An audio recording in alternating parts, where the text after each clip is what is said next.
What's going on, guys? This is Ryan with Dark Outpost, and so many people, myself included, are incredibly excited for Cyberpunk 2077 hitting shelves this November, and there's a couple reasons why. One of those is because from what we've seen, and we're going to talk about some of the things we saw today, new things we saw about the weapon system, the life paths, all of these things that we learned from Night City Wire Episode 2. That's one of the reasons. And then another reason is because of CD Projekt Red. With the gaming landscape the way it is, CD Projekt Red has shown time and time again that they are one of the few pro-consumer companies out there that are making video games right now, which is really exciting. Now let's take a look at some of the things we learned. First, I want to go over what everybody wants to hear, the weapons systems, right? And we did get a little bit of knowledge about the weapon system. And when I say a little bit, we basically got the entire overview of exactly what type of weapons you are going to be able to use and what the advantages, disadvantages may be. And we're also going to talk about something that CD Projekt Red came out in regards to an aspect of combat that they say they are not happy with yet, and they're still working on it. So let's take a look. CD Projekt Red details Cyberpunk 2077's various weapons types. As previously promised, CD Projekt Red hosted its second Night City Wire stream today. I do know over on Gaming with Geeks, which there is a link, I think you scroll all the way down in the description to Gaming with Geeks, go check out that channel. Lethal and Mark the Cyborg did a reaction to it. I was at work, was not able to attend, unfortunately. The studio split the broadcast between three different segments: life paths, music, and weapons. Much of the life path information was already known. We will go over a little bit of that at the end, but viewers were treated to plenty of new gameplay footage. A quick overview of the various weapons provided a host of new details. And it's true, we're going to overlay some of this footage as we talk about it, but it was only about 1.5, maybe 2 minutes, but just that kind of provides you so much detail about how exactly this game is going to play. There are three types of guns a player will encounter in-game: power weapons, tech weapons, and smart weapons. Now, power weapons are most like contemporary guns, the ones we see nowadays, with one big difference being that you can ricochet bullets. So if there is someone hiding behind something and you figure it out, you figure out the right angle, then you may actually be able to ricochet a bullet and hit that person with it, which is pretty cool. Now, we also have tech weapons. We've seen some of the displays of these before, but now we actually learned a little more about them. So tech weapons are electromagnetic powered, which propels fully metal projectiles to extreme velocities.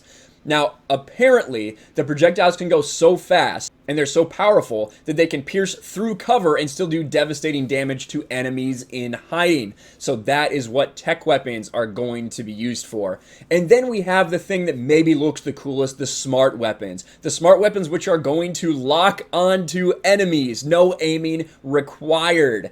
Now, with all of these different weapons and the different approaches that you can take, you'd have to imagine that there's going to be some advantages and disadvantages. Obviously, you could just go through the whole game with the smart weapon. You wouldn't have to aim, you wouldn't have to do anything. But there has to be some sort of balancing act. Maybe ammo for those are extremely limited, or possibly extremely long reload times for some guns that use smart weapons. Things like that that could make it more balanced when you actually play this game. And in addition to that, we do know that you will be able to fully customize essentially each and every weapon you encounter in the game. Whether you're talking about scopes and silencers, or whether you're talking about software upgrades, which could do things like increase the fire rate, things like that. That's going to be a different aspect to how the weapons work. We also got to look at some melee combat. And before we get into the melee combat, I do want to share with you guys, Cyberpunk 2077. We aren't 100% happy with the melee. We're working on it, says CD Projekt Red. That was one thing. If there was one thing that people were kind of mad about from the people that have played extensive amounts of this game, they said it was the melee. It just didn't feel as crisp or as fluid as the rest of the game. And CD Projekt Red has flat out admitted that. We're still a couple months before release, and I'm actually right now working on Melee. We're spending a lot of time trying to perfect that, and we're not 100% happy, mostly with visual feedback on the hits on the Melee, so we're working on it. And that right there is why so many people like CD Projekt Red. Even though the rest of the game looks incredible, people are hyping the hell out of this game. They're not satisfied.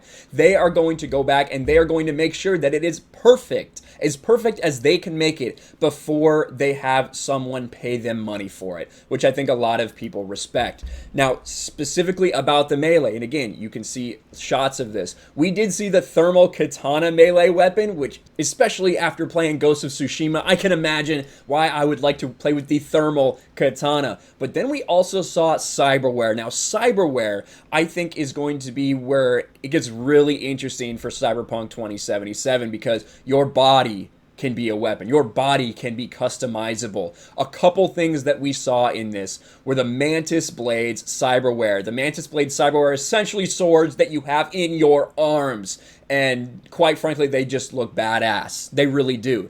We also saw some gorilla arms in action, which basically just looks like you have super strong arms. You can kind of rip anything apart or hit anybody really hard. And then we also saw a missile projection system, which essentially makes you feel like Iron Man. That's kind of what it looks like, missile coming out of your arm.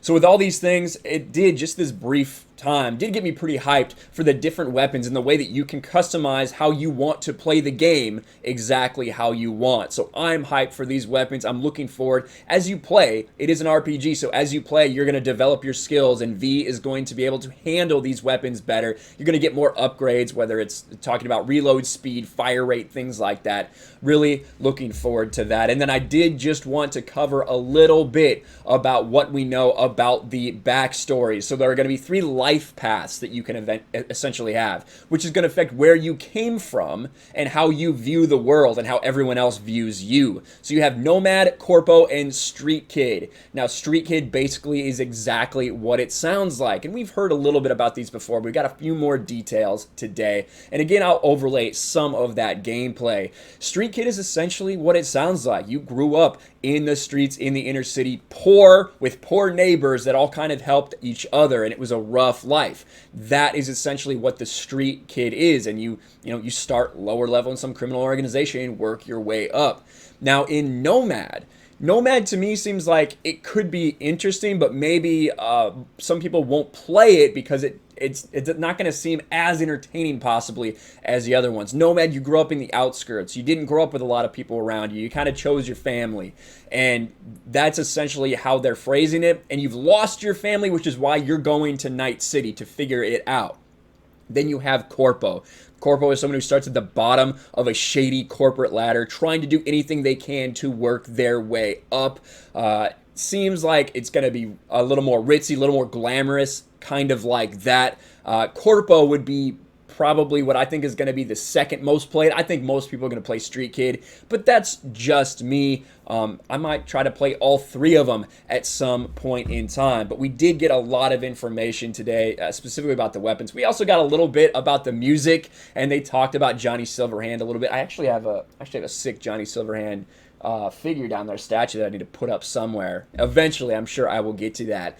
But Cyberpunk is one of the very few things that I've pre-ordered. That is the only thing I actually have pre-ordered throughout the rest of the year. Excited for November to finally get my hands on it. Is it disappointing that it got delayed? It is disappointing, but I have faith in CD Projekt Red that they're going to do everything they need to do to make sure that this game is as perfect as it possibly can be. And the fact that they're not trying to put a political message in their game, that they have come out and said that specifically, is also very relieving to hear. What about you? Did you get to know any more about the weapon system, about the pathways? What do you think about Cyberpunk 2077? Let me know in the comments below. Make sure you smash the like button, subscribe to the channel, ring the bell for notifications, share this video out there, and I'll talk to you later.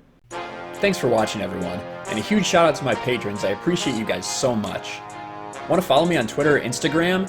Check out the description below. You'll find links to my P.O. box and my Patreon as well. And I'll talk to you guys later.